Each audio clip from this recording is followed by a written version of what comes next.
What's up, everybody? I'm John Middlekauff. You know what I need you to do. Subscribe to our YouTube channel. We got content for days reacting to every NFL game all the time, every single day. Subscribe, like the videos. Let's go. Before we dive in, I got to tell you about my friends at Zone Pouches. And this product contains nicotine. Nicotine is an addictive chemical, underage sale prohibited. If you're as competitive as I am, you're always looking for something to help you stay dialed in. And for me, that thing is Zone nicotine pouches. You won't catch me without it. Listen, I got the mint. I've been looking for the dragon fruit. My Chevron's out of it, but mint's. I think I'm playing golf tomorrow afternoon. I'll go through 10 of these, no problem. But here's the great part: these have 20 pouches per can, where the other guys they only offer 15. So choose Zone and dominate the day. Use the promo code 3 and out. That's the number 3 and out 20 on nicokick.com/zone for 20% off at checkout. I've listened to your comments about O'Connell losing the locker room due to his commitment to JJ. Let me say this again. I don't think he's losing the locker room because of his commitment to JJ. One, they don't have any other options. I just think that you got to be very careful how you treat a scrub quarterback when you have established players. It can be a tricky situation. I think I might have said that, again, heat of the moment a couple weeks ago. I just think you got to be careful that you got a lot of guys that are big-time players going, the ship is going down, and we're letting this guy steer it. Now, there's no other options, right? There is no other guy to go to. I forget what school the backup quarterback went to, but JJ's going to play. I do think it's a very tricky situation for any coach, let alone Kevin O'Connell. The Vikings haven't looked the same since the Week 18 Lions game. Earlier that day, reports claimed teams wanted to trade for KOC. I wouldn't say reporters. I would say Jay Glazer put that out there. And again, I mean, Jay is a reporter, but it was one individual whose name carries a lot of weight and said teams are lining up to trade for Kevin O'Connell. Which, again, let me just read the question, then I'll talk about it. It felt like his agent was trying to drive up the price for O'Connell's upcoming extension. It rubbed me the wrong way at the time, and I wonder if you think this could have a lasting effect in the locker room. It's tough because this is the hard part about football. College, the pros, everyone, players and coaches in a weird way, are kind of out for themselves, right? But we all got to be arm in arm in this team environment, right? But ultimately, like the coordinator's telling you about all this, the moment he gets a better opportunity to become a head coach, he's leaving, right? A player, ultimately, if they're going into a free agency year, you realize, like, this team's not going to be able to pay me, so I'm looking for my next destination. In Kevin O'Connell, I don't know if it was the Ziggy Wolf being cheap or they thought that they were being lowballed, but they clearly tried to drive up a market, which should be his agent's prerogative, trying to get his coach paid. And the media just loves the guy. And I've never met him. I don't know the guy. I've never had a conversation with him. Seems like a great guy, right? I do think he has some flaws as a coach. And just based on his resume, he's had 2 playoff games where he was the favorite and he lost them both. Now, you can give me all the excuses you want. I mean, that's just a fact. So it's not like you're dealing with a guy, well, it's like, yeah, he's won 4 playoff games. So listen, I mean, this guy deserves a big contract. And I think that story, which Jay got, I'm not trying to source guess, but it's pretty clear that it was coming from O'Connell's side. Like, wait, this guy under contract, these teams? No, if we said, like, hey, we're not going to be able to come to a deal with the Vikings, then teams would trade for him, sure. But that was never going to happen. Like, the Vikings weren't going to let him leave. He just wanted more money, which, listen, I'm pro money, so I get it. But he's also in the locker room preaching team, accountability, arm in arm, like every coach. It's like, bro, you fucking just trying to get an extra couple $1 million a year. You're no different than any of us. So you're telling us to not worry about contracts and all, you're consumed with it too. I just think coaches in general, and I'm not trying to just point the finger at O'Connell in this situation, can be very hypocritical in these deals.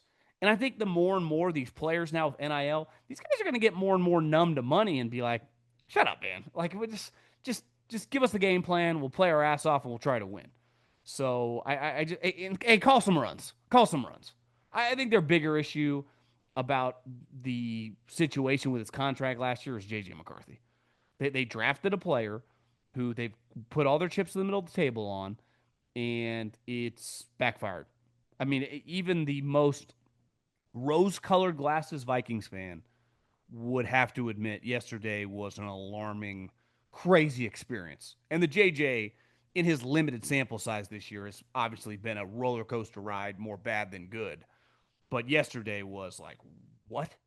I even saw Dan Orlovsky. It was like the craziest part about a lot of these passes. It's one thing. It's like, hey, he's just missing some high. Like he is missing by several yards. I mean, there was the one on the out route that he overthrew Jefferson, where the Bears DB, is probably 15 feet away from him, like catches it behind him. You're like, oh my God, this is, and clearly it's in his head. He's lost his confidence, but it's not one of those where, hey, I'm hitting a bad slice. Just go to the driving range for the next month and we'll just work through it. It's like, no, no, you got another game this week. They don't stop. You got more games. And it's really hard. Did Brady say this yesterday? I heard someone say this. It's hard to throw your way out of a slump, because it's all mental. It's not like you're going to change his mechanics. Whatever's going on is leading to these balls flying all over the map and really not even close. Can we just admit that the concussion protocol in the NFL is out of hand? It cost the Browns the football game today as they were in complete control at 16-3. When Gabriel went out with a concussion and then they didn't score again with a third stringer Sanders.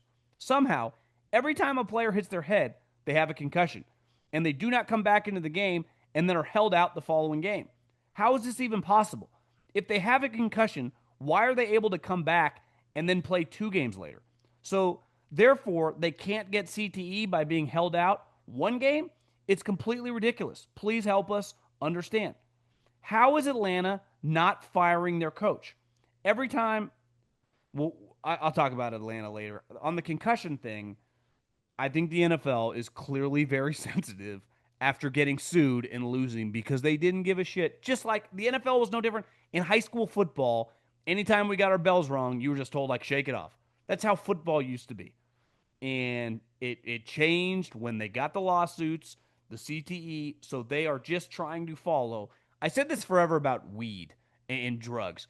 Do you think the owners really care if you do drugs or smoked weed in 1997? You don't think half the owners are smoking weed on a nightly basis? It was about insurance. It was about the coverage. So they had to follow these rules for their business model. It wasn't because they were taking some moral stance. Maybe some guys did, but most of them didn't give a you-know-what. I think the same thing for concussion. They're just trying to mitigate their risks of getting sued. Now, I also think that the reason the concussion protocol, it's about showing symptoms. So if you're still showing symptoms, they will not let you out. I think, it's not like I've read that many studies, but clearly you are more likely to have another concussion once you've had a concussion. So if you do not pass the protocol and they put you back, you're more likely to have them. Look at Tua. Now, it doesn't mean you go the rest of a career and never have another one again. But like Dylan Gabriel, once he shows the signs, they don't let him back in the game. It's really that simple. I mean, we could argue over the outcome of it all. Like, is it actually doing that much? Probably not, right? Because ultimately, if I get a concussion and you hold me out a couple games and then I come back and 2 weeks later I get another concussion, it's like, well, this is a pretty bad outcome. But again, these guys, no one's forcing these people to do it. You don't. It's like the Tua thing. He does not need to play. He could have just quit. Now, who's quitting when you're making $40-50 million a year? Newsflash: nobody. It's also fun to play football. Like, I'm 27. What else am I going to do? So I think they're kind of in a tough spot. They're trying to do the right thing. There is no perfect answer, and like the players have a lot of juice too. It's not like the teams are in full control, right? It's like, well, you're out for the year. NFLPA would sue. Should the Lions consider moving off Goff? Maybe an overreaction to the Philly loss, but he was horrendous. He's a very good quarterback when things are going right and the weather is fine. I just don't see the Lions reaching their ultimate goal. I think it's an easy thing to bring up, but I'm not sure what your other options are. Who are you finding and who are you getting that is even remotely close to as good as him? Now, should you be in the market of like drafting a guy in the second or third round? I got no issue with that. But the likelihood on getting a second rounder that just becomes a starter, the percentages are pretty low. It's 50-50 in like the top 15. It's much lower than that once you get out of the first round, right? And once you move down the rounds, it gets really, really low. And that just because you're a starter doesn't mean you're good. So the likelihood that you're going to be better than Jared Goff, who has some flaws, but when his career's over, what's he going to be? A six-time Pro Bowler? So you're going to find a guy in the third round that just ever makes a Pro Bowl? It's history would say that's extremely unlikely. So they're just in a tough spot. They're kind of, it feels like a little bit stuck. Watching the snooze fest of the Lions and the Eagles. Lions stop the Eagles on a 4th-and-1 tush push and get the ball at the Eagles 30 to start the drive with 3 minutes left, down 10, with 3 timeouts. Would a team ever immediately kick a field goal and then give the ball back with 3 timeouts and the 2-minute warning? I thought about this the moment they stopped the Eagles on the tush push. Now, here's the thing. Dan Campbell wasn't kicking field goals all game long. He was clearly hesitant to do it. But you could have justified, especially, I mean, if he hits it, you're in pretty good shape. Again, your defense, is it going to get a stop? That's the bigger question. But it propped up in my mind. Should you just kick a field goal immediately? Especially if you have a lot of faith in your kicker, which their kicker's clearly pretty good.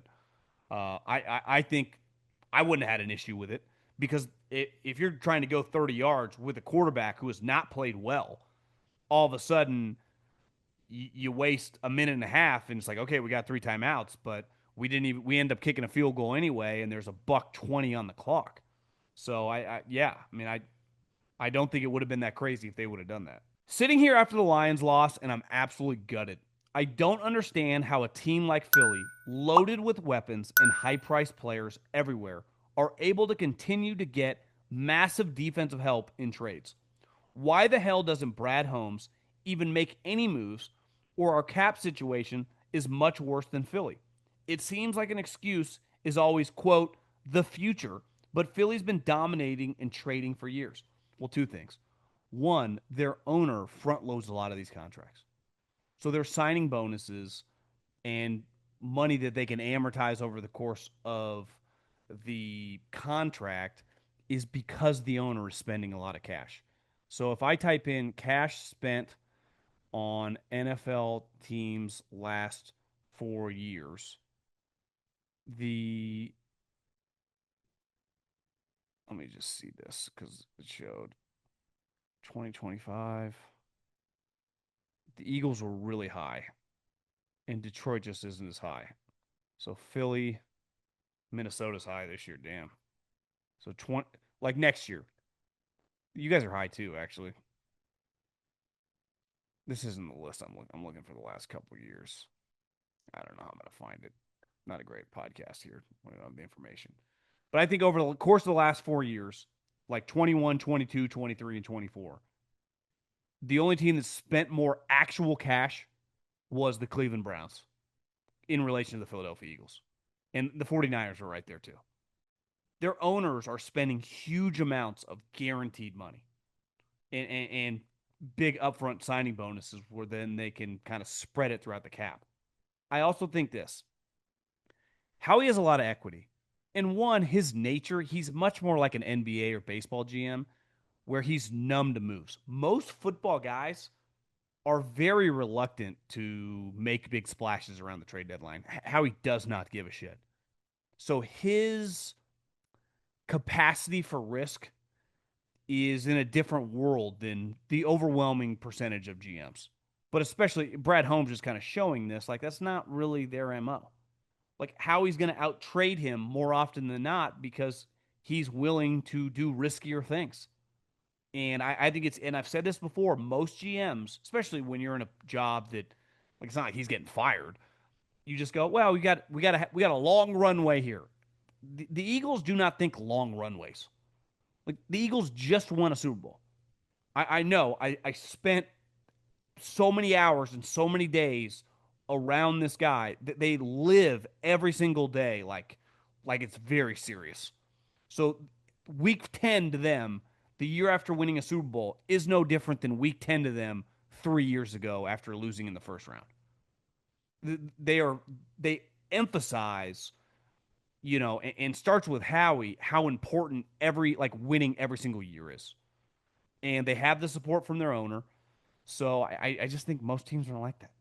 Like this, let's face it, these last couple years for the Lions is pretty incredible for their ownership.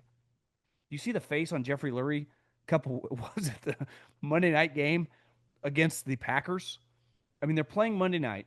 Their team that game going in, they're 6-2. They're the defending champs, and it's whatever the score was, 7-3 I mean, it was a hard game to watch. He looked like he was being forced to get a colonoscopy or something. It's like, Jeffrey, your franchise is worth like $8 billion. You have a Super Bowl ring on your finger, and he was pissed off. Like he was legitimately pissed off, especially because he likes offense. He wants to score points. That's the thing. Like Howie doesn't mind. He'd win a Super Bowl anyway, or any different. If they the worst offense but a great defense, they win the Super Bowl. Jeffrey wants to pass and throw and score points. Like that's what he likes. Another thing about Todd Bowles, I don't think Todd Bowles is getting fired. And also, like, he could move into the front office. In what world does a guy who's been a coach for 30 years just be like, I'll just move into the front office. You can just fire me. I'll just be Jason Light's main scout. Do we even know that Todd Bowles is a good scout? Would he even be interested in doing that? Maybe he just wants to retire. He's in like his 60s.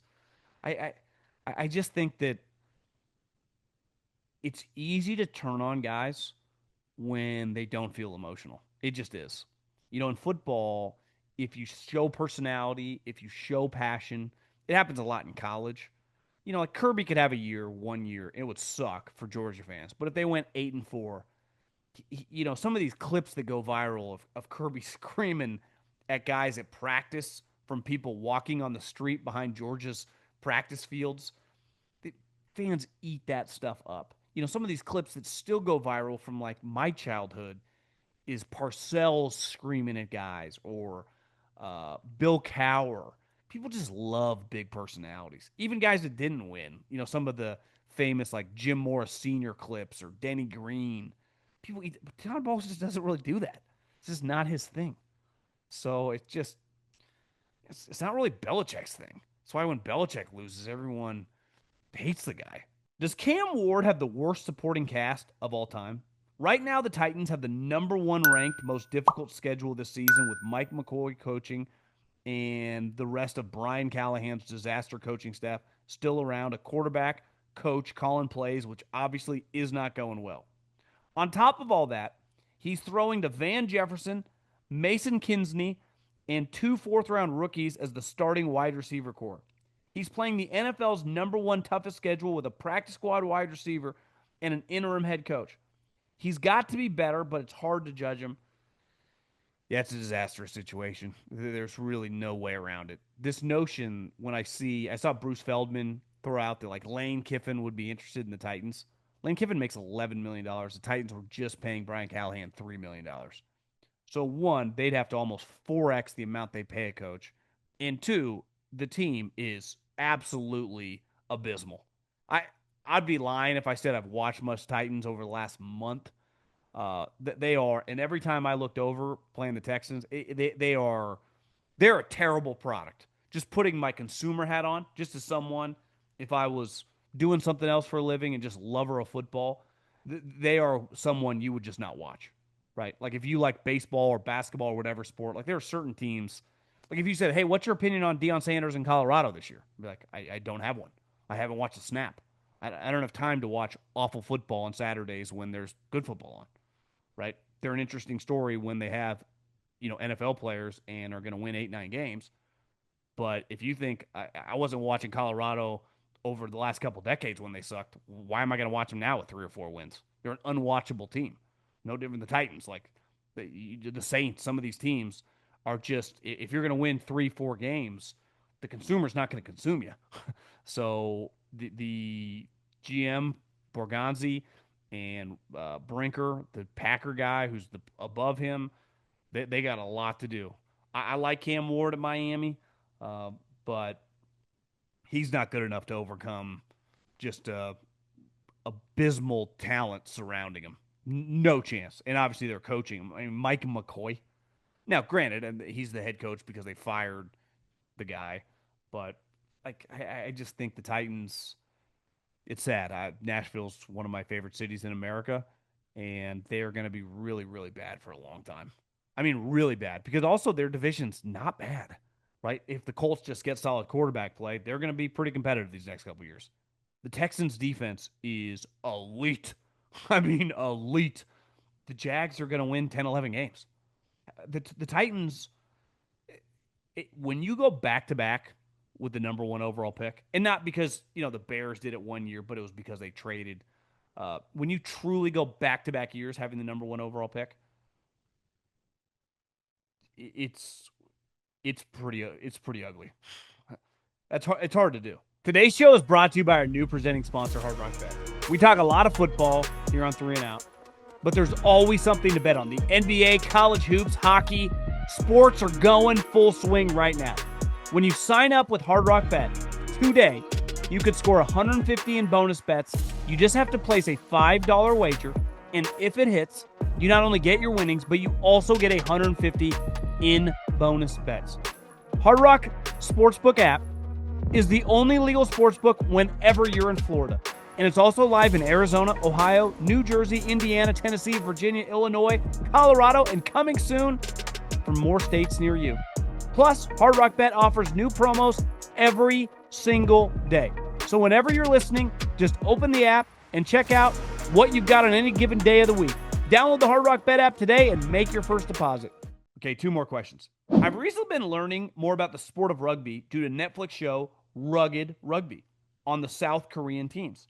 It made me think, why isn't the sport more popular over here since it's similar to football? Also, what position groups do you think specific players in the NFL would excel at the sport?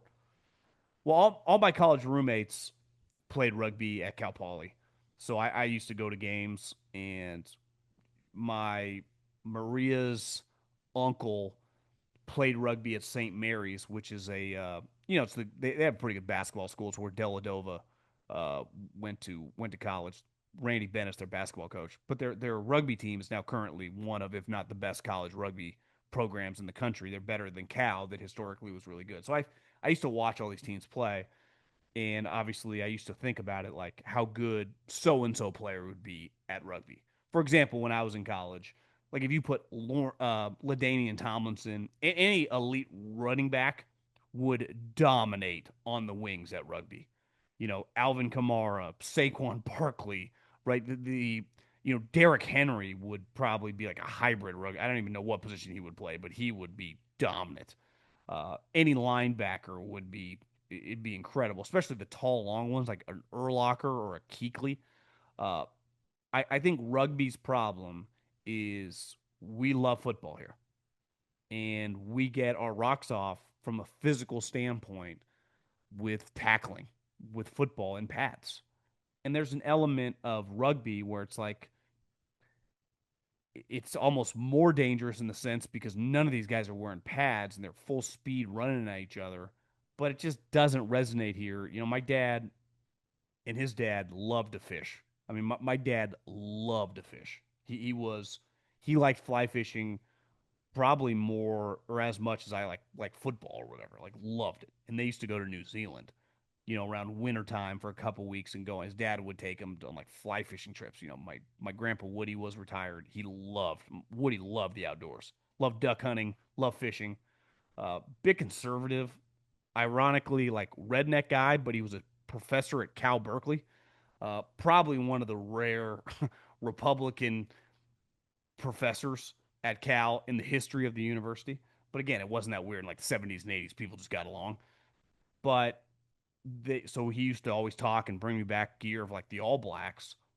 I just think we have the Green Bay Packers. We have the Dallas Cowboys. We have Alabama. So football's so big that it's hard for rugby. The reason UFC has really gained ground is because boxing kind of fell off and UFC is well run. If football was a disaster, then other sports like a rugby could fill our physical cup. but we don't really need it because football is on all day Saturday, all day Sunday, Thursday night, Monday night, Friday night. It's on all the time. I saw this clip yesterday. Carson Palmer, Santa Margarita, he's the head coach, just won. I think they're in like the semifinals of Southern California for Division One. And I was thinking, my coach in high school football was named Lee Scarabo. I mean, he was just a joke. I mean, he was just an abomination as a head coach. Had no clue what he was doing. I was thinking, I can't imagine some of these kids. Your head coach is Carson Palmer.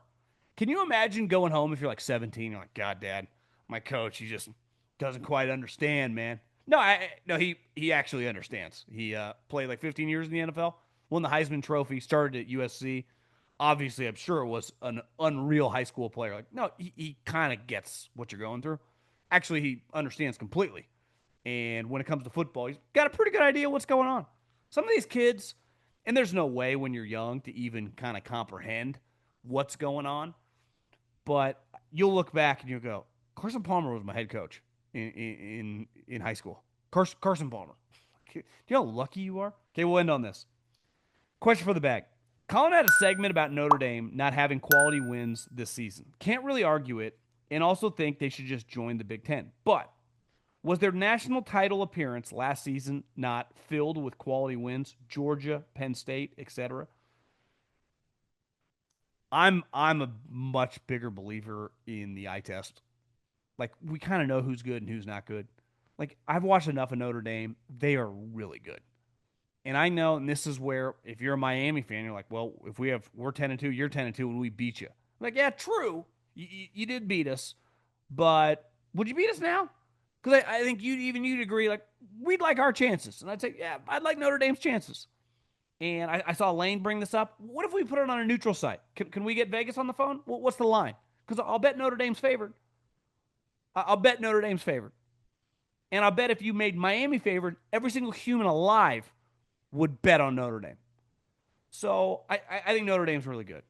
I've watched a lot of college football this year, like I do every year, and they're clearly one of the best 7 or 8 teams in the country. Would it shock me at all if they won the national championship? No, it would not. Jeremiah Love is healthy this year. Remember, he was not last year. And 2, their quarterback play is better this year. Like their guy this year is better than their guy last year. That was a big part of why they got to the national championship. They have an awesome defense. They have an awesome head coach. They're just well run. The other thing is, like, I don't think, obviously, Ohio State's pretty elite. And I'd be stunned if Ohio State doesn't, when they play Indiana in the conference championship, doesn't win that game. But beside Ohio State, which you might not match up with till the national championship, who couldn't Notre Dame beat? They could beat Georgia. They could beat Indiana. They could beat Bama. They could beat Oklahoma. They could beat Ole Miss. They could beat Texas Tech. Like they're going to have a good chance to beat all these teams, right? So Miami or Georgia Tech, obviously they can beat those teams. So I think Notre Dame at 10-2 is 100% in. Someone's like Bama's 10-2, they're 100% in. All the SEC is getting. I think the Big Ten more than likely, assuming USC loses this week to Oregon, is going to get Oregon, Indiana, Ohio State. That's 3. I think the SEC is going to get Georgia, Bama, Ole Miss. If Oklahoma wins out, Oklahoma, and potentially Vanderbilt. So that's 8. And then you got Notre Dame, Georgia Tech, Texas Tech, and the only reason they did this is so they didn't get sued. But it's so stupid that you have to let in the small school like North Texas or South Alabama or South Florida.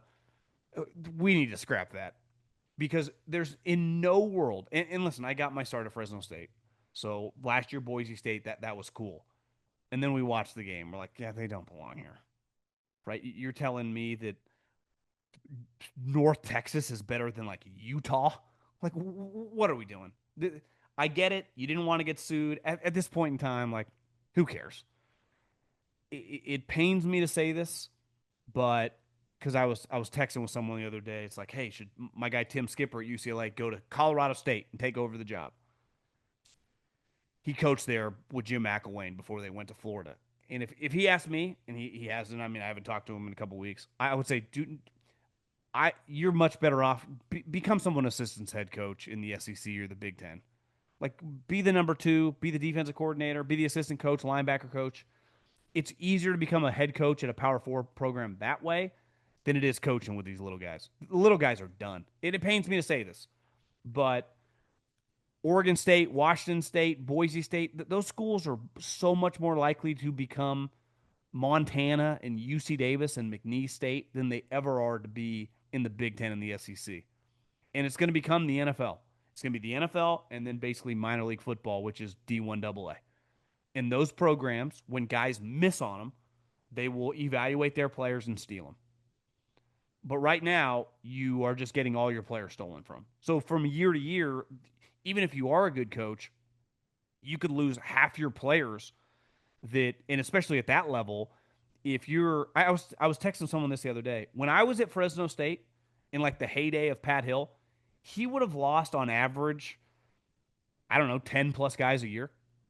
There's not a world where all the guys that got drafted from Fresno State over like a decade long period, all the top programs, Oregon, SCs, Texas, Ohio State, they would have stolen all these players because you have to play those programs for money. And then when you do, they just evaluate your guys. And then the programs in their conference, right? If I'm Fresno State and if I play Ohio State, if I play Texas A&M, and I play Oregon as my non-conference to make a bunch of money, well, then all the other programs, including those programs in their conference, watch that cross tape, see my good players, and they get tampered with and stolen. And it sucks. So it's like we just need to acknowledge it and just realize like that division of football, I don't think even comes close to existing as it does now in 5 years. I don't see how it does. It's not a sustainable model. And it pains me and it saddens me to say that, but I think it all becomes whatever the two major conferences, and they'll keep bringing people in or in some form or fashion, and then everyone else, and they'll all like Montana will be no different than Boise State.